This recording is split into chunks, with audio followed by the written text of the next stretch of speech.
So the constitutional position. So we discussed this quite some time and quite several times. What are the three components of all of existence? There is nothing outside this. This is all what existence is all about. The first one is Brahman, Jivas, and matter. Deva, Jna, Agnya. God, Chetana, Jada. So these are the three principal components of all of existence. And this early concepts comes from the Shvetashvatara Upanishad, which then evolves in further Upanishads. In Mundaka Upanishad, again, this particular figure, I bring it up every time when we have a discussion, because we need to get this in our mind. This needs to be firmed up in our consciousness as to what is the relationship between these three entities. So we discussed about this very famous verse in Mundaka Upanishad. And this is a key verse because it not only comes in Mundaka Upanishad, it also comes in Rig Veda, it also comes in Atharvana Veda, it comes in so many other places. So the Vedic seers have seen these mantras in their deep contemplation, which essentially means that this mantra is foundational for Vedic philosophy. So let's just recite this again. It goes like this: Dva Suparna, Tayuja Sakaya, Samana Vriksham Parishashva Jate, Tayor Anyaha Pipalam Swadvati, Anashnan Anyaha. So what that means is there are two birds in this tree. The tree is the material world or this body. And there are two birds. One is the Jiva bird and the other one is the Brahman bird, the god. And the Jiva bird has currently faced himself towards the tree, which is the material world, and is eating all these fruits, thinking it is very sweet, but actually it's very bitter, and it is going through suffering in this world.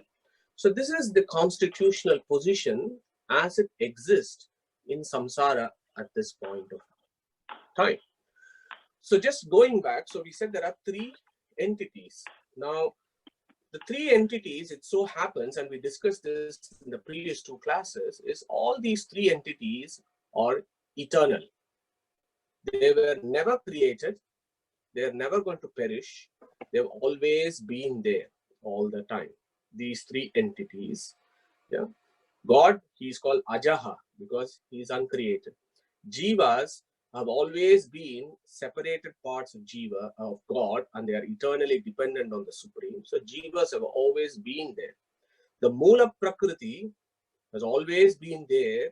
We discussed Nasadiya Sukta, if you remember, Nasadasino Sada Tadanim. So in the Pralaya time, all the Mula Prakriti was in the womb of the Supreme. So that is the Mula Prakriti of the matter. And that also was uncreated. It just modifies from subtle to gross aspects, which we call as creation.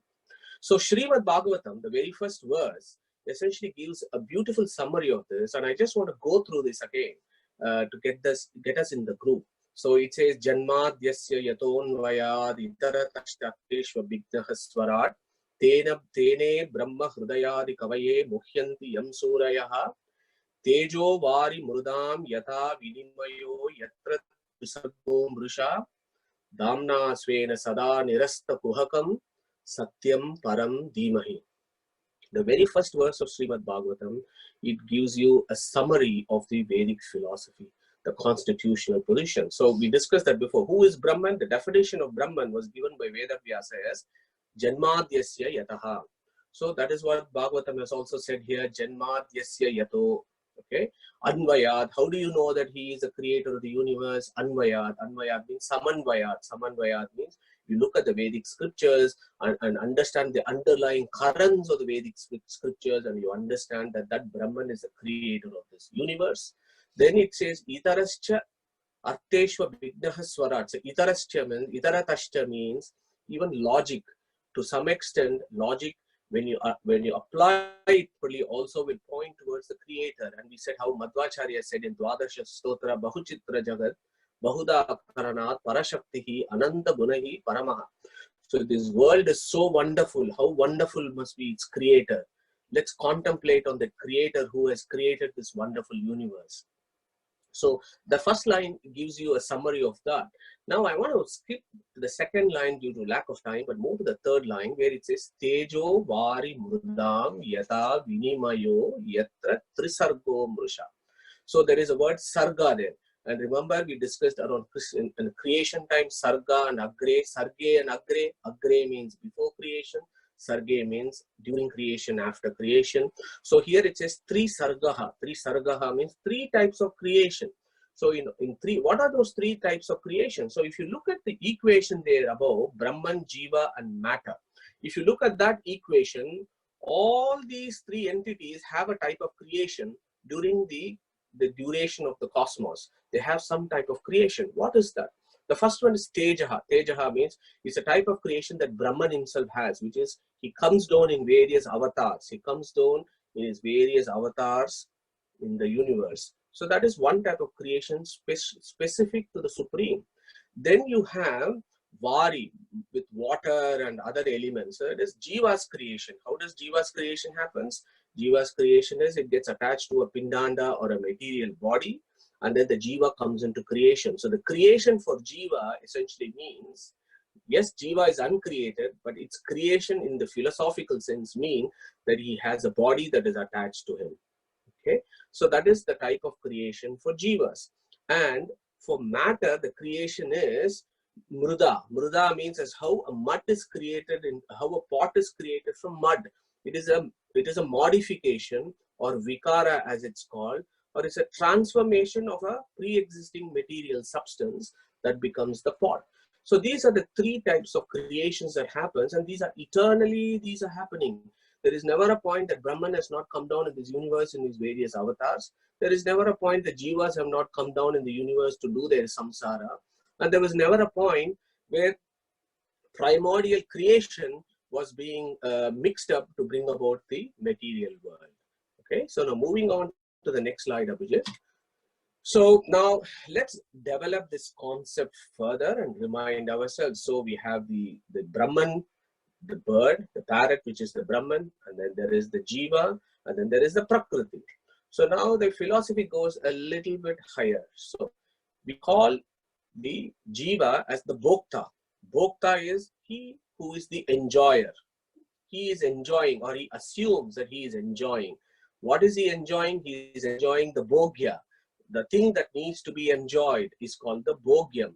So the tree, the fruits of the tree, or the material or the body sense enjoyment, that is the Bhogya. Okay, and who makes the Bhokta enjoy the Bhogyam? He is called the Prerita. Okay, so then you develop that concept, and then you transpose that into your own body. So now if you go to the next slide on the right, so here we discussed, if you remember, we discussed Annamaya Kosha. Now we are still in the same side, Abhijit. So we discussed last time, I think that was the previous week, we discussed about how the material embodiment happens to the Jiva and how there are 5 layers. We discussed about Annamaya Kosha, Pranamaya Kosha, Manonmaya Kosha, Vijnanamaya Kosha and Anandamaya Kosha. And then how we describe this, all these 5 coverings are material coverings.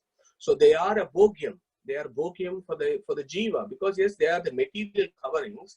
They are the body of the Jivas, and the Jiva enjoys the body. Okay, assuming it is the body, it enjoys the body, but it also enjoys the P there, which is the Prakriti, which is all the material substances that the Jiva can acquire through the body. So the whole koshas of the body and everything that is outside of it also becomes the Bhogyam here.